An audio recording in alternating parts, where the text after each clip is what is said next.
বাংলাদেশ পোশাক শিল্পের দ্বিতীয় রপ্তানিকারক দেশ। এই পোশাক শিল্পের যে পোশাক আমরা প্রস্তুত করি সেটা আমরা তৈরি করি বিদেশ থেকে আমদানিকৃত ফাইবার, ইয়ার্ন এবং ফেব্রিকের দ্বারাই। হ্যাঁ, আমরা এই ফাইবার থেকে ইয়ার্ন থেকে ফেব্রিক থেকে গার্মেন্টস, এই কাজগুলো বাংলাদেশেই করি, কিন্তু এর তুলা, কটন মানে ফাইবার কিন্তু আমরা আমদানি করে নিয়ে আসি।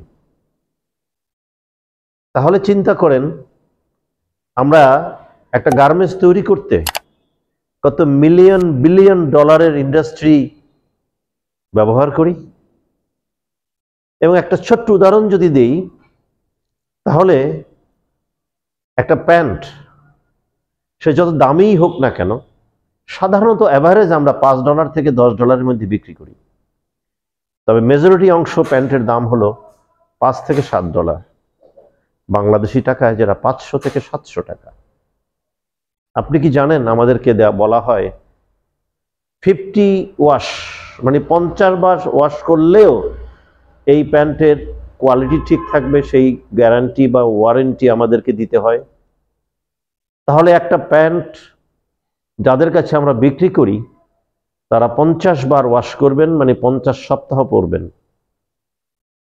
আমাকে দিচ্ছেন 500 থেকে 700 টাকা। কিন্তু আপনি যদি একটা বার্গার এবং একটা কোক, একটা ফ্রেঞ্চ ফ্রাই খেতে যান, সেখানেও আপনার বিল আসবে 500 থেকে 700 টাকা। 500 টাকায় আপনি একটা মিল কিনেন, একবেলাই খেয়ে ফেলেন, বিকেলে আর একটা মিল কিনতে হয় আপনাকে।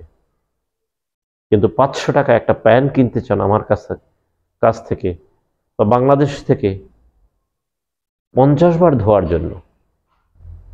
আসলে আমরা বাংলাদেশে পোশাক প্রস্তুতকারকরা যে কতটা অন্যায্য মূল্যে আমাদের তৈরিকৃত পোশাক বিদেশিদের হাতে তুলে দিচ্ছি, সেটা আসলে ভাববার সময় এসেছে। আর এই ভাবনাটা সম্পৃক্ত করতে হবে আমাদের শিক্ষিত সমাজের মধ্যে। এই শিল্পের সাথে যত বেশি শিক্ষিত সমাজকে আমরা সম্পৃক্ত করতে পারবো, আর এই শিল্পের যত অনিয়ম, যত অত্যাচার, সব কিছুই আমরা প্রতিহত করতে সক্ষম হব। তাই আসুন ক্যাম্পের সাথে যোগ দিন। ক্যাম্প শিক্ষিত সমাজকে প্রশিক্ষিত করে কি করে অ্যাপারেল তৈরি করা হয়, এর প্রত্যেকটি শাখায় বিচরণ করা হয়, প্রত্যেকটি প্রসেস কিভাবে ফলো করা হয়, সব কিছুই স্বল্পতম সময়ে দ্রুত মাত্র 6 সপ্তাহে আপনাদেরকে শিক্ষা দিয়ে থাকেন।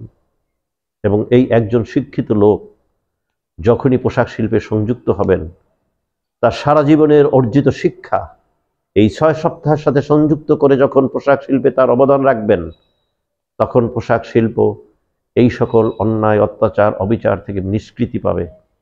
আমাদের দেশের মানুষের, জনগণের কল্যাণ সাধিত হবে। আসুন তাই আমরা সবাই মিলে ক্যাম্পে যোগ দেই এবং ক্যাম্পের মাধ্যমেই এদেশের মানুষকে উন্নত জীবন দানের প্রতিশ্রুতিবদ্ধ হই। ধন্যবাদ সবাইকে।